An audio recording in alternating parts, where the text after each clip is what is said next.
You bet. First of all, thank you all for being here today. The reason we're here and the things that are going to happen are because of the people in this room. I want to thank you, Mr. President, for your leadership.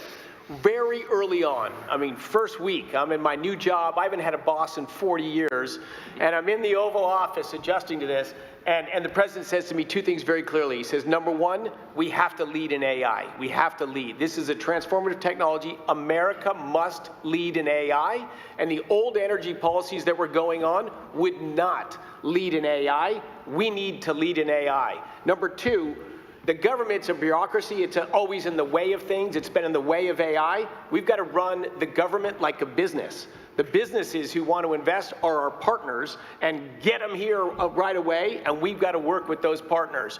And boy, we have 7 incredible leaders in the room today. We're going to win in AI, and we're going to stop the rise in electricity prices because of the 7 leaders that are sitting around this table. The President said you're going to work with them like business leaders. Ultimately, this is not a negotiation where one side wins and one side loses. We have the same interests. The interest of the businesses is to be embraced by the communities so they can build and develop data centers in their communities.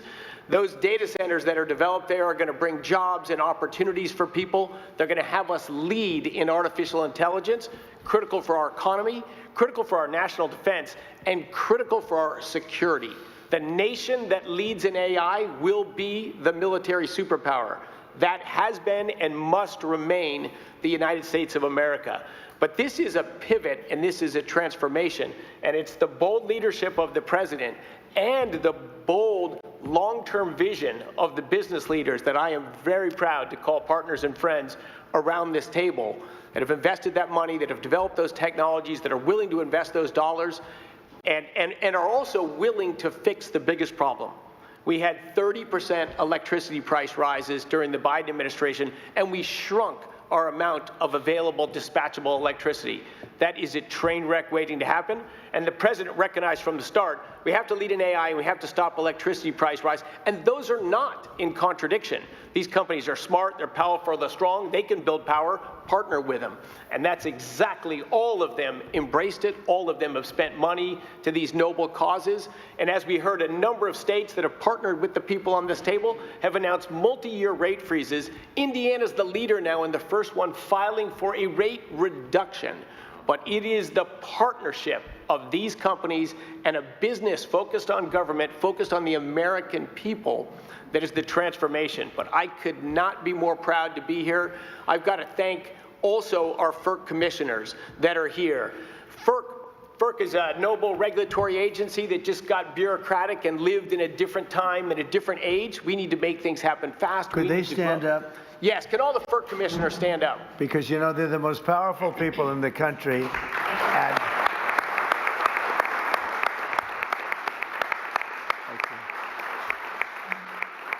I have had more people say, do you know FERC? I said, do I know FERC? What about FERC? And I learned so much about you, and you are the most powerful people in the country. So we want to be very nice to you. Please get us approvals. Please get us those approvals, okay? Thank you all very much. Thank you. The FERC team has worked hard, smartly, and practically to enable the revolution that's going to happen. America leading in AI and stopping the price rises. Thank you all so much. And boy, one of the other things I'm crazy lucky about is to work as a partner with a guy who has the hardest job in the world and does it with a smile, does it with charm, and does it with grace. Speaker Mike Johnson. Well, thanks so much, Mr. Secretary. Thanks to you all. It's a great honor to be here with the leaders of tech and industry, the FERC commissioners. They are so very important, and all these folks who help all this happen.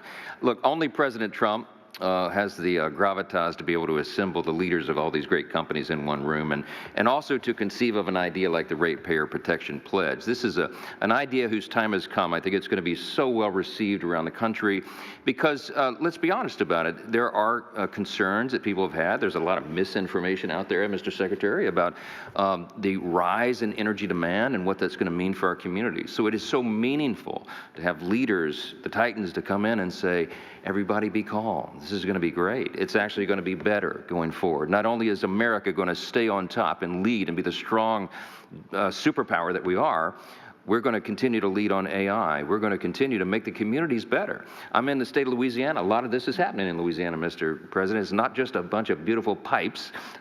It's also data centers. Meta's doing a big one. And, of course, Amazon's working in Louisiana, and Stack, and so many of the other companies. And our communities are so grateful to have that investment, and also grateful because they're coming in as great corporate partners, community partners. And they're acting responsibly. They're helping to build out the energy grid, and they're making life better, not just with good-paying jobs.